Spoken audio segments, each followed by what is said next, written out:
Assalamualaikum warahmatullahi wabarakatuh. Perkenalkan, saya Ufi Rahma dengan NIM 2020-31068 dari kelas B Program Studi Teknik Informatika. Dalam mata kuliah Komunikasi Data dengan dosen pengampu yakni Pak Max Teja Aji Cipta Widianto, Sarjana Komputer, Magister Komputer. Pada video kali ini, saya akan membahas mengenai 3 teknologi terbaru komputer dan komunikasi data. Yang pertama itu ada USB 3.0, kemudian ada GPU, dan yang ketiga ada DDR5. Yang pertama kita bahas dulu USB 3.0. Pengertian USB 3.0. USB 3.0 atau 3.0 adalah versi ketiga dari Universal Serial Bus atau USB, di mana USB 3.0 ini menambahkan mode transfer baru yang disebut Super Speed atau SS. Super Speed mampu mentransfer data hingga 5 Gbit per sekon atau 625 MB per sekon dan 10 kali lebih cepat dari USB 2.0 yang berkecepatan 480 Mbit per sekon atau 60 MB per sekon. Bahkan USB 3.0 ini yang dirilis pada Juli 2013 memberikan kecepatan transfer hingga 10 GB per sekon atau 1,25 GB per sekon yang disebut Super Speed Plus, yang setara dengan versi pertama dari Thunderbolt. Berikutnya, sejarah perkembangan USB. Yang pertama itu ada USB 1.0. Sejarah awal USB dimulai pada tahun 1996. Pada tahun ini USB versi 1.0 diperkenalkan. Beberapa perusahaan besar yang menciptakan teknologi USB ini antara lain Intel, Compaq Digital, IBM, dan Northern Telecom. Keberadaan USB 1.0 ini secara berangsur-angsur dimaksudkan untuk menggeser fungsi berbagai konektor yang biasanya berada pada panel belakang sebuah PC dan menggantinya dengan sistem USB. Berikutnya sejarah perkembangan USB 2.0. Setelah itu, pada April 2000, diluncurkan USB versi 2.0 yang menggunakan standar dari USB-IF atau Implementers Forum pada tahun 2001. Beberapa perusahaan besar ikut mendevelop USB 2.0 ini, sehingga akhirnya USB 2.0 memiliki kemampuan transfer rate hingga data 480 Mbit per sekon, jauh dibandingkan dengan USB 1.0 yang hanya memiliki data transfer rate 12 Mbit per sekon. USB 2.0 ini juga mampu dimanfaatkan untuk menjalankan berbagai perangkat USB secara simultan dalam waktu yang bersamaan tanpa mengalami gangguan. Di sini ada juga sejarah perkembangan USB 3.0. Pada versi 3.0 ini, data transfer rate mampu meningkat tajam hingga 10 kali lipat dibandingkan versi sebelumnya. Maka dari itu, USB 3.0 ini disebut dengan Super Speed USB. Dan uniknya, USB 3.0 ini juga mendukung versi sebelumnya, dengan artian konektornya juga bisa digunakan untuk USB 2.0, di mana ini dikenal dengan nama backward compatibility. Selanjutnya, kelebihan USB 3.0. Yang pertama, tidak diperlukannya pasokan daya tambahan untuk penggunaan hard disk eksternal. Yang kedua, suplai daya untuk perangkat USB 2.0 maksimal 500 mAh atau 500 mAh, sementara untuk perangkat 3.0 mencapai 900 mAh. Yang ketiga, kelebihannya yaitu hal yang baru di USB 3.0, host controller akan terhubung ke perangkat yang tepat ketika akan menuliskan data pada USB flash disk. Sementara itu, USB 2.0 mengirim data ke semua perangkat dengan cara polling soal apakah perangkat tersebut tepat atau tidak. Selanjutnya, perbedaan USB 3.0 dibandingkan dengan USB 2.0. Spesifikasi USB 3.0 mirip dengan USB 2.0, tetapi ada beberapa perubahan. Konsep USB 3.0 sama seperti USB sebelumnya, yakni endpoint, dan ada 4 tipe transfer: bulk, control, exogenous, dan interrupt. Tetapi protokol dan antar muka listriknya berbeda. Ini merupakan contoh gambar logo USB 2.0 dan juga USB 3.0. Perubahan spesifikasi ini meliputi A. Kecepatan transfer USB 3.0, menambahkan mode transfer baru yang disebut Super Speed atau SS. Kemudian yang kedua, peningkatan bandwidth USB 3.0 menggunakan teknologi transfer data dua arah atau full duplex. Yang ketiga, yang ke-C, ada manajemen data power manajemen yang lebih dibanding USB 2.0 sehingga mendukung ide sleep dan suspend. Yang keempat atau D, ada peningkatan pemanfaatan bus fitur baru ditambahkan.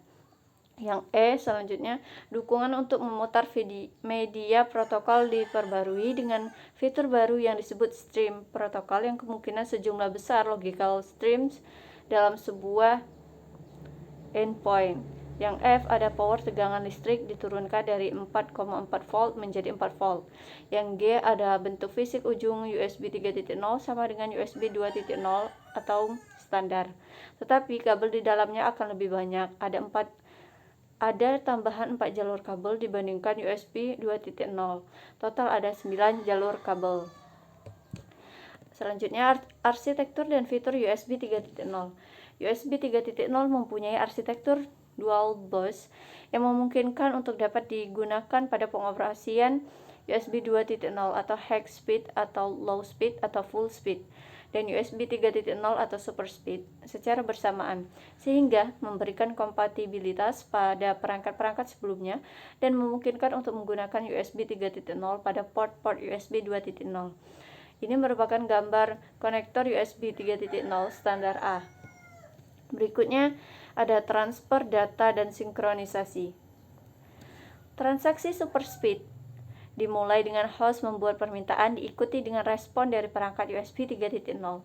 Perangkat bisa menerima permintaan ataupun menolaknya. Jika sinyal diterima, maka perangkat akan mengirim dan menerima data dari host tersebut. Jika endpoint mati, maka perangkat akan merespon dengan stall handshake. Jika ada kekurangan ruang buffer atau data, maka meresponnya adalah not ready atau NRDY yang dikirimkan pada host untuk memberitahukan ketidaksiapan dalam proses penerimaan. Berikutnya itu ada pin. Konektor USB 3.0 atau 3.0 memiliki konfigurasi fisik yang sama seperti pendahulunya, namun dengan tambahan 5 pin lainnya, yakni VBUS, D, D+, dan GND pin diperlukan untuk komunikasi USB 2.0. Tambahan pin USB 3.0 adalah 2 pasangan diferensial dan 1 ground atau GND drain. Ini merupakan gambar pin USB 3.0 standar A. Ini merupakan tabel pin konektor USB 3.0. di mana di sini ada warnanya, ada warna merah, putih, hijau, hitam, biru, kuning, abu-abu, ungu, dan juga oranye. Di sini bisa dibaca sendiri. Berikutnya teknologi terbaru dari komputer dan komunikasi data itu ada GPU. Yang pertama kita bahas pengertian GPU. GPU atau Graphics Processing Units adalah sirkuit elektronik khusus yang dirancang untuk memanipulasi dan mengubah memori dengan cepat untuk mempercepat pembuatan gambar dalam frame buffer yang ditunjukkan untuk output ketampilan perangkat. GPU digunakan dalam sistem tertanam, ponsel, komputer pribadi, workstation, dan juga konsol permainan. Istilah GPU dicetuskan oleh Sony dan dipakai untuk merujuk GPU Sony yang dipakai dalam konsol PlayStation dan didesain oleh Toshiba pada tahun 1994. Istilah ini dipopulerkan oleh Nvidia pada tahun 1999 yang memasarkan GeForce 256 sebagai GPU pertama di dunia. Berikutnya itu sejarah perkembangan GPU yang terjadi pada 1970-an. Papan sistem arcade telah menggunakan sirkuit grafis khusus sejak tahun 1970-an pada perangkat keras permainan video awal. RAM untuk bingkai buffer mahal. Jadi chip video menggabungkan data bersamaan saat layar dipindai di monitor. Pada tahun 1980-an, NIC PD7220 adalah implementasi pertama dari prosesor tampilan grafik PC sebagai chip sirkuit terintegrasi Large Scale Integration atau LSI yang memungkinkan desain kartu grafis video berkinerja tinggi dan berkinerja tinggi seperti yang berasal dari Number 9 Visual Technology. Ini menjadi GPU paling terkenal hingga pertengahan 1980-an. Berikutnya itu terjadi pada tahun 2000 sampai 2010. Nvidia adalah yang pertama menghasilkan chip yang mampu diprogram shading GeForce 3, kode namanya NV20. Setiap pixel sekarang dapat diproses oleh program pendek yang dapat menyertakan tekstur gambar tambahan sebagai input, dan setiap simpel geometris juga dapat diproses oleh program pendek sebelum diproyeksikan ke layar. Berikutnya itu pada tahun 2010 hingga sekarang. Pada tahun 2010, Nvidia memulai kemitraan dengan Audi untuk memberi daya pada dashboard mobil mereka. GPU Tegra ini memberikan daya pada dashboard mobil, menawarkan peningkatan fungsionalitas suatu navigasi dan hiburan mobil. Kemudian perusahaan GPU. Banyak perusahaan telah menghasilkan GPU dengan sejumlah merek. Pada tahun 2009, Intel, Nvidia, dan AMD atau ATI adalah pemimpin pangsa pasar dengan pangsa pasar masing-masing 49,4%, 27,8%, dan 20,6%. Namun, angka-angka itu termasuk solusi grafis terintegrasi Intel sebagai GPU. Tidak termasuk itu, Nvidia dan AMD mengendalikan hampir 100% pasar pada tahun 2018. Pangsa pasar mereka masing-masing adalah 66% dan 33%. Berikutnya itu fungsi komputasi. GPU modern menggunakan sebagian besar transistor mereka untuk melakukan perhitungan terkait dengan grafik komputer 3D. Selain perangkat keras 3D, GPU saat ini mencakup akselerasi 2D dasar dan kemampuan frame buffer, biasanya dengan mode kompatibilitas VGA. Berikutnya itu GPU decoding dan encoding video dipercepat. Sebagian besar GPU yang dibuat sejak 1995 mendukung ruang warna YUV dan overlay perangkat keras, penting untuk pemutaran video digital. Dan banyak GPU yang dibuat sejak tahun 2000 juga mendukung MPEG primitif sebagai kompensasi gerak dan IDCT. Bentuk dari GPU. Yang pertama, terminologi. Di komputer pribadi ada dua bentuk GPU, masing-masing memiliki banyak sinonim. Yang pertama ada dedicated graphics card, juga disebut discrete. Kemudian yang kedua ada integrated graphic atau disebut juga shared graphic solution, integrated graphic processor atau IGP, atau Unified Memory Architecture atau UMA. Kemudian bentuk GPU yang kedua ada kartu grafis dedikasi. Beberapa kartu grafis masih menggunakan slot Peripheral Component Interconnect atau PCI, tetapi bandwidth mereka sangat terbatas sehingga umumnya hanya digunakan ketika slot PCIe atau AGP tidak tersedia. Bentuk ketiga adalah unit pemrosesan grafis terintegrasi. Unit pemrosesan grafik terintegrasi atau IGPU, grafis terintegrasi, shared graphics solution, prosesor grafis terintegrasi atau IGP, atau arsitektur memori terpadu atau UMA.